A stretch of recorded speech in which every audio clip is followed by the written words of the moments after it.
55 heroes nga ang na-adjust ngayong bagong season sa original server. At baka hindi mo alam na buff or na nerf na pala ang paboritong hero mo. Kaya naman isa-isa ko itong tatalakayin ngayon. Bagong season, bagong patch. At sa video ito, explain ko sa inyo kung paano ito makakapekto sa ating gameplay. Dahil sobrang dami nito, umpisahan muna natin sa mga mage.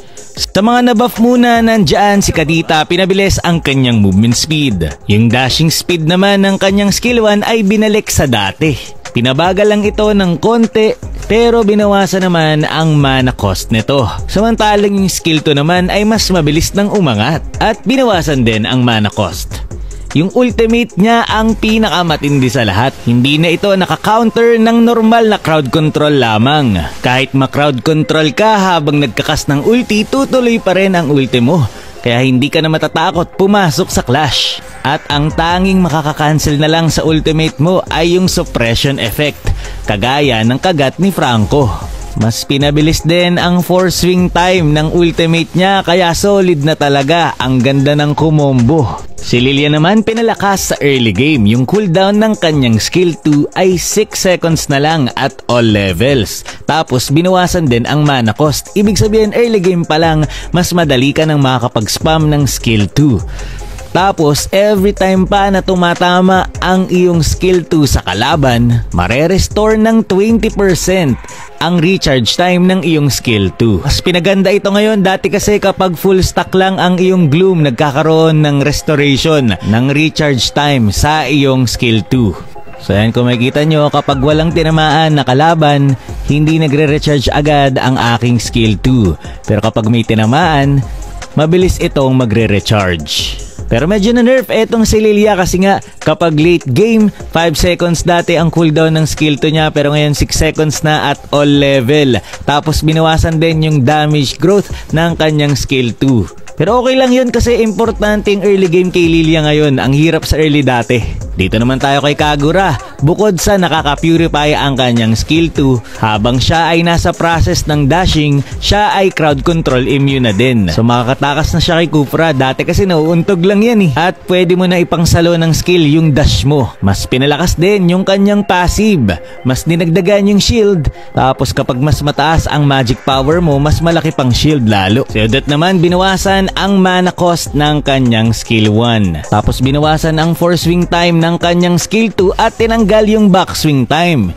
Ibig sabihin nito, pagkakast mo ng skill 2, pwede ka na kaagad mag-ultimate. Tapos binawasan din ang mana cost ng ultimate niya. Si Veil naman, mas pinatagal ang airborne duration ng kanyang skill 2. Kaya solid. Suggested hero naman nandyan si Lunox. Kapag ikaw ay nag-ultimate ng Chaos Assault or yung Dark, pwede mo na agad pindutin ang yung skill 1 para makapag-light.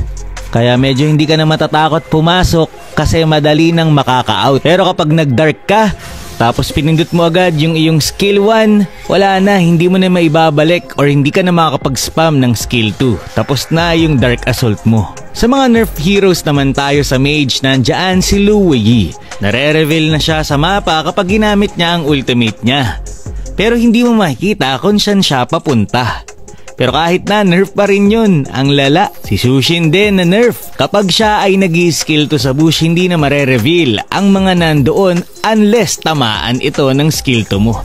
Dati kasi basta ilagay mo lang sa bush yung skill to mo, mare-reveal na yung lahat ng nandun. Pero ngayon, kailangan tamaan na. Mga assassin naman tayo. Umpisa natin sa mga nabuff. Nandyan si Hellcurt. Diba kapag na-terrified natin yung kalaban, naglalakad ito paback. Minsan kasi kapag malapit sa bush yung kalaban, napupunta sila sa bush kaya hindi natin matamaan ng skill 2. Pero ngayong patch, kapag may tinamaan ka ng skill 1 at na-terrified, mare-reveal ang kanilang position. At may mechanics na rin ito na kung sino ang tamaan mo ng skill 1 at ma-terrify, ang siyang tatamaan din ng skill 2 mo kapag pinindot mo lang. Mas mabilis na rin gumana ang kanyang ultimate. Automatic mawawalan ka kagad ng vision sa paligid. Dati kasi dahan-dahan pa Sa damage naman, pinababa ang attack growth niya, pero mas pinalakas naman ang extra physical attack bonus ng kanyang skill 2. Ang ganda rin ng adjustment dito kay Lancelot. Mabilis nang mawala yung marka ng kanyang nadashan na hero, kaya naman ibig sabihin nito, mas madali na siyang makakadash ulit doon sa enemy unit na nadashan na niya. mas magiging mabilis na rin siya mag-farm dahil dito. Kay Gusion naman, binawasan ng cooldown ng kanyang skill 2, 9 seconds na lang at all levels. Samantalang yung second casting naman ng kanyang ultimate ay mas pinalayo na at mas pinabilis pa. Grabe ang layo na nung dash ng kanyang ultimate at binawasan din ang cooldown ng ultimate niya. Kaya naman posible nang magamit si Gusion ngayon. Si Nolan naman pinalakas ang base damage ng kanyang passive at yung energy regen na bigay nito. Dito naman kay Ling, kapag may tinamaan kang kalaban gamit ang iyong ulti, may slow sila ng 40% for 1.5 seconds. Mas kapansin-pansin yung slow kapag hindi tumama yung knock-up mo doon sa kalaban. Slow lang yung matatanggap nila. Nabuff din si Saber, dati kasi mas mahina ang damage ng kanyang skill 1 sa mga jungle monster, merong 50% reduction. Pero ngayon tinanggal na yon, kung ano na ang damage mo sa mga hero, gano'n na ang damage mo sa mga jungle monster. Kay Amo naman tayo, binawasan ang cooldown ng kanyang skill 1. Mas pinabilis din ang armor charge interval kapag siya ay nasa camouflage stage. Yung second skill niya at ultimate ay binawasan din ng cooldown. Pero ang may pinakamalaking pinagbago talaga ay yung passive niya. Una sa lahat, yung kanyang speed boost kapag nakapassive from 60%, 80% na. Tapos kung dati, kada basic attack mo after mo mag-skill ay marereduce ang lahat ng cooldown ng skill mo. Ngayon, yung isang atake mo na lang after mo maging camouflage ang makaka-reduce ng cooldown ng mga skill mo.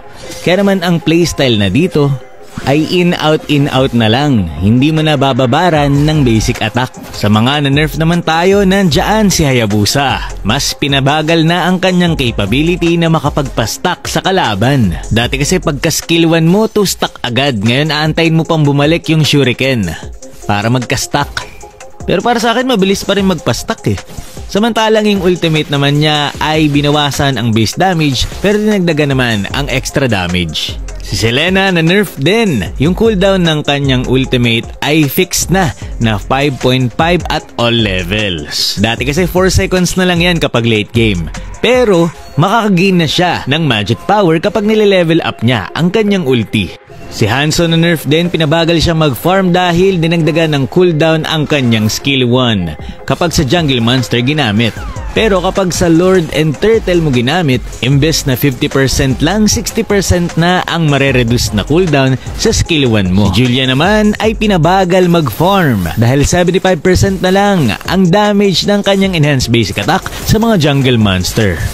Si Pani naman ay na-adjust. Yung energy cost ng kanyang skill 1 at ultimate ay binawasan. Pero yung energy cost ng kanyang cable ay dinagdagan. Ibig sabihin kapag susugod ka sa kalaban, manageable pa rin yung energy mo. Pero kapag nagke-cable ka lang papunta sa ibang part ng mapa, dun mo mapapansin na dinagdagan nga ang energy cost ng kanyang skill 2. Sa mga marksman naman tayo, umpisan ulit natin sa mga buff hero. Unang-una na dyan si Leslie. Sa loob ng 0.5 seconds, meron siyang protection na kahit makatanggap siya ng damage, hindi matatanggal ang pagiging camouflage niya. Yung passive naman niya dati, yung fixed physical penetration lang ang nako-convert into crit damage. Ngayon, kada 1% of physical penetration mako-convert na into 1% crit damage. Pero kahit nagko-convert ito, pag pinagsama mo ang Malefic Roar at Malefic Gun, isa lang yung nako-convert sa kanila. Kapag nile-level up mo din ang iyong ultimate, makakagain ka ng mas mataas na crit chance. Dito naman kay Ixia, nilipat ang slow sa kanyang passive. Ibig sabihin, basic attack lang.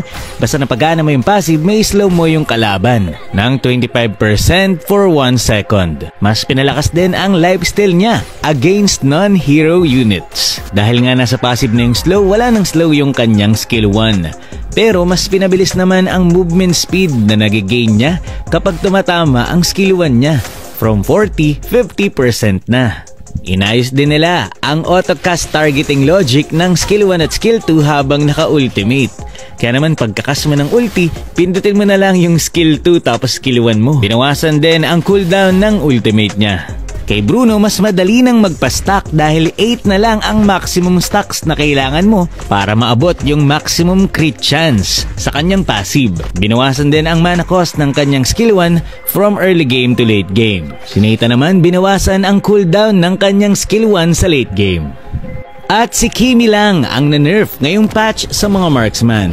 Binawasan ang range ng kanyang ulti at dinagdagan din ng cooldown. At eto na ang may pinakamaraming na-adjust na hero sa fighter. Umpisahan na natin sa mga buff. Umpisa natin dito kay Arlott, mas pinalakas ang kanyang survivability kasi meron na siyang base heal sa kanyang skill 2 kapag nagdash siya sa may marka. At after dashing, magkakaroon pa siya ng movement speed. Habang nililevel up mo din ang ultimate mo, marereduce ang cooldown ng passive mo by 1 second. At ang tanging makaka-cancel na lang sa ultimate ni Arlott ay ang suppress skill. Kahit ikaw ay ma-crowd control, tutuloy pa rin ang ultimate mo. Dito naman kay Roger, tinanggal ang backswing time ng kanyang human form. Ibig sabihin, pagka basic attack mo, pwede ka kagad mag-skill. Binawasan din ang foreswing and backswing time ng kanyang skill 1. Kaya pwede ka kagad mag-basic attack or gumamit ng ibang skill. Yung ultimate naman niya, binawasan ng cooldown sa early game, pero same pa rin sa late game. So ibig sabihin lang ng patch na to kay Roger, mas smooth na ang pagpapalitan mo ng atake sa kanya. Kay Yuzong naman, mas inimprove ang efficiency ng lost HP recovery sa kanyang passive. Samantalang yung ultimate naman niya ay sobrang laki ng dinagdag na HP boost from early game to late game. Dati 600 to 1,000 lang, ngayon ay 1,000 to 2,000. Si Mincetar, dinagdagan ang base damage ng kanyang passive skill. Tapos yung damage ng kanyang skill 1 ay total physical attack na. Yung skill 2 naman niya, binawasan ng cooldown, 4 seconds na lang at all levels. At nilagyan din nila ito ng base damage, tapos total physical attack damage na rin ang damage nito. Ibig sabihin nito, pwede ka na mag-build ng tank item or semi-tank item, pero makakapag-deal ka pa rin ng damage dito kay Mincetar. Sa X-Borg naman, mas madami na ang number of rotation sa ultimate niya. Ibig sabihin, mas matagal na siyang untargetable. At meron din itong new effect na kapag nag-ultimate ka, babalik ang lahat ng Firaga armor na nasa lapag papunta sa'yo after sumabog ng ultimate mo. Sa mas mataas na sustainability para kay X-Borg. Kay Uranus naman, ang kanyang damage ay hindi na nakadepende sa stack na nailalagay niya sa kalaban. Nakadepende na ang lakas ng kanyang skill 1 sa dami ng kanyang radiant stack.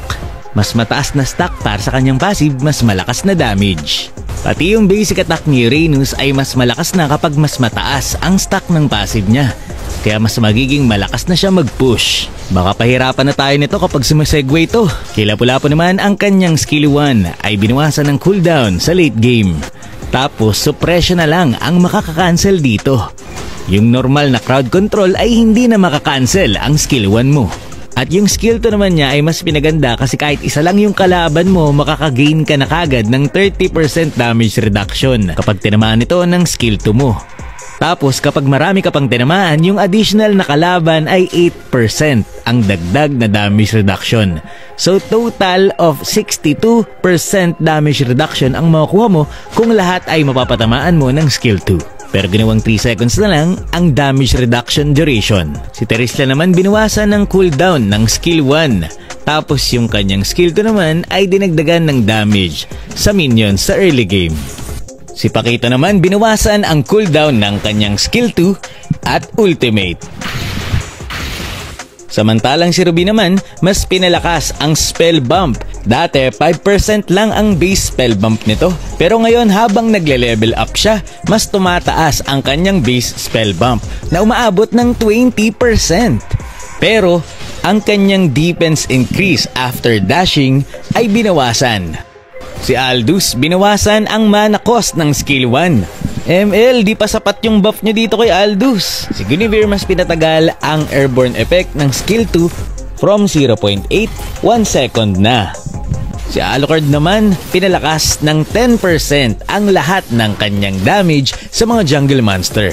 Sa mga nerf naman tayo, una na dyan si Lucas, nabawasan ng kalahati ang resolve na nagagain niya per second. So mas matagal na siyang makakapag-ultimate kung hindi siya umaatake ng kalaban. Kapag na-takedown ka rin ng naka-ultimate, pagkabuhay mo, hindi na rin mare-retain ang iyong resolve. So kailangan mo ulit magpa-stack. Mas pinahina rin ang damage ng kanyang skill 1. At dinagdagan ang cooldown ng kanyang skill 2 sa early game. Pero nabuff naman ang ultimate niya. Mas malaki na yung extra resolve na nakukuha niya kapag siya ay umaatake. Kaya technically mas matagal na siyang naka-ulti sa Clash. Kaya para sa akin okay pa rin gamitin etong si Lucas ngayon. Si Freya pinahina sa jungle. 75 na lang ang damage ng kanyang basic attack sa mga jungle monster. Si Alpha din, 75% na lang ang nadidil na damage ng kanyang mga skill sa jungle monster. Si Johed na nerf din, binawasan ang kanyang leashing capability. 50% na lang ang epekto ng kanyang passive sa mga jungle monster. Next natin ay ang mga tank. Sa mga buff heroes muna tayo. Dito kay Khufra, kapag tumama ang iyong skill 1 sa kalaban, mababawasan ang backswing time nito ng 60%. Ibig sabihin makakast mo agad ang ultimate mo after tumama ng skill 1 mo.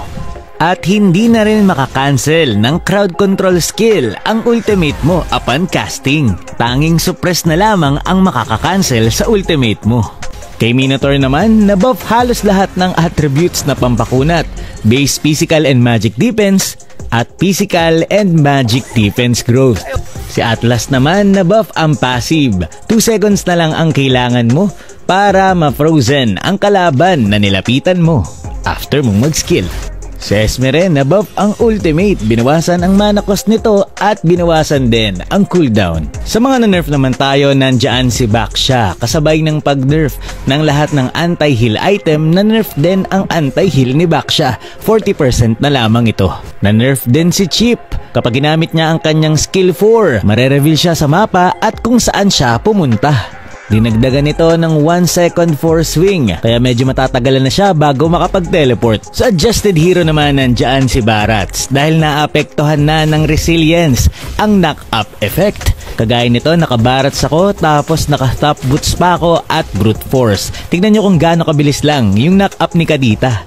Dahil dyan, ginawa nilang 20% na lang ang maximum resilience ni Barats kapag full stacks. Pero mas pinalakas naman ang kanyang hybrid defense. And last, sa mga support, isa lang yung nabuff, si Rafaela lang. Nandito na yung bagong passive ni Rafaela na kapag na-takedown yung kakampi mo, pwede mo siyang buhayin. At nakadepende sa tagal ng spawn time ng kakampi mo ang magiging cooldown ng iyong passive. Pero ang maximum cooldown ng iyong passive ay 240 seconds. Hindi rin nga pala naapektuhan ng cooldown reduction ang bagong passive ni Rafaela. Kapag binuhay mo rin ang kakampi mo, makakagain siya ng movement speed para makabalik ulit siya sa Clash. Pero pag gagamitin mo ang passive mo, dapat magtago ka kasi kapag inatake ka ng kalaban o kaya naman ng tore ng kalaban, makakancel ang passive mo. Kaya maganda kung nakatago ka para hindi makancel ang passive mo. Na-adjust naman ang kanyang skill 1. Dati 4 seconds at all level ang cooldown ng skill 1 niya. Ngayon ay 5 seconds na sa early, 3 seconds naman sa late game. Dahil mas mabilis na ang cooldown nito sa late game, binawasan nila ang damage sa late game. At para mabalance naman ito, from 5 seconds, 6 seconds na ang itatagal ng marka sa kanyang skill 1. Sa mga nerf heroes naman tayo, unahin na natin etong si Kalea. Ang kanyang passive ay wala ng knockback effect. Tapos binawasan din ang damage nito. Yung kanyang skill 2, pinaikli ang distance. Ganon din ang ultimate niya, mas pinaikli rin. Si Matilda naman, binawasan ang shield na makukuha mo mula sa iyong skill 2 at yung shield na makukuha ng kakampi mo. Si Florin naman ay na-nerf, hindi na siya nakakatanggal ng anti-heal effect kapag siya ay nag-ultimate. Pero dinagdagan naman nila ang healing receive ng mga kakampi niya ng 12% upon activation. Na-nerf din si Angela. Mas maliit na ang shield na matatanggap ng kakampi niya. And last, adjusted hero naman tayo, nandito si Estes. Pinahina ang kanyang heal sa skill 1 at sa kanyang ultimate, pero nagbibigay na siya ngayon ng hybrid defense sa kakampi na hinihil niya. Tinry ko rin dito, nag-ultimate ako at lahat ng kakampi ko ay nabigyan ko ng hybrid defense. Nabawasan man ang heal niya, mas kukunat naman kayong lahat. Grabe, yun lang muna for this video. Susunod natin ang mga battlefield adjustment. Maraming salamat sa panonood and to God be the glory.